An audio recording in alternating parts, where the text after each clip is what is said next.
بسم الله الرحمن الرحيم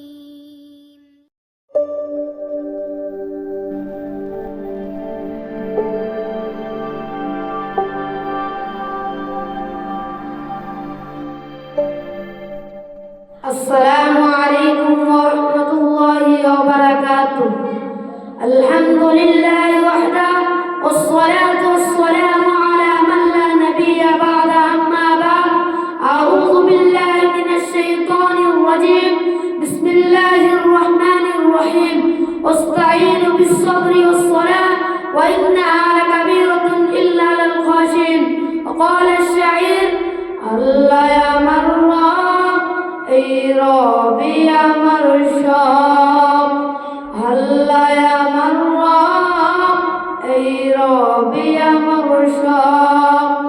দমে দমে তনু মনে তারি অনুভব, আল্লাহ আমার রব, এই রবি আমার সব, আল্লাহ আমার রব, এই রবি আমার সব। তোমার দুনিয়াতে আমি যেদিকে তাকাই, অতএ নিয়ামতে ডুবে আছি সবাই।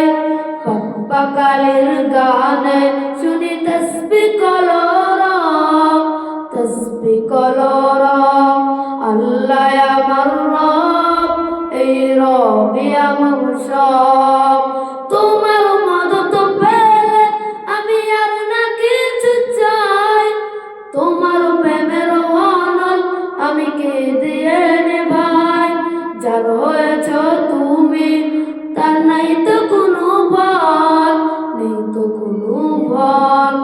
আল্লাহ আমার রব, এই রবি আমার সব, আল্লাহ আমার রব, এই রবি আমার সব। সম্মানিত শ্রদ্ধেয় শিক্ষক মন্ডলী ও আমার সামনে বসে থাকা ছোট বড় ভাই বন্ধুরা, আজকে আপনাদের সামনে আমার বক্তব্য বিষয় হচ্ছে ভালো কাজের জন্য আদেশ করা এবং মন্দ কাজের নিষেধ করা।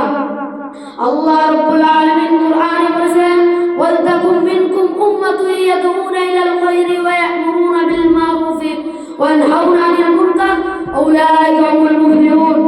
আর তোমাদের মধ্যে যদি এমন একটি দল থাকে যারা কল্যাণের দিকে আহ্বান করবে এবং সৎ কাজের নির্দেশ করবে ও অসৎ কাজের নিষেধ করবে, আর তারাই সফল কাম।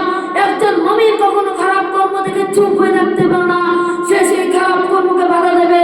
হাত দিয়ে পারলে হাত দিয়ে, মুখ দিয়ে পারলে মুখ দিয়ে, না সেই খারাপ কর্মকে অন্তর থেকে ঘৃণা করবে। পবিত্র কুরআনে আল্লাহ তাআলা বনী ইসরাঈলের তিনটি দলের কথা উল্লেখ করলেন, যেখানে ভুলকারীদের ভুল থেকে বাধা না দেওয়ার কারণে তাদের উপর আযাব এসেছিল। আল্লাহ রাসূল বলেছেন, যখন গুনাহ কাজ ওপেনলি হতে থাকে তখন যদি তাদেরকে বাধা না দেওয়া হয় তাহলে সবার উপর আযাব আসবে। এই জন্য আপনি এটা ভাববেন না যে আমি শুদ্ধ রাস্তায় চলতেছি এবং মানুষকে গুনাহের কাছ থেকে বাধা দেব না, এমনটি নয়। বরং প্রত্যেকটি মানুষ নিজের সাধ্য অনুযায়ী মানুষকে গুনাহের কাছ থেকে বাধা দেওয়ার চেষ্টা করবেন। আমিন। সবার শেষে আল্লাহর কাছে দোয়া করছি, হে আল্লাহ আমাদের নিজেকে এবং অপরকে সংশোধন হওয়ার তৌফিক দান করুন। আমিন। ওয়া আখিরু দাওয়ানা আনিল হামদুলিল্লাহি রাব্বিল আলামিন। আসসালামু আলাইকুম ওয়া রাহমাতুল্লাহি ওয়া বারাকাতুহু।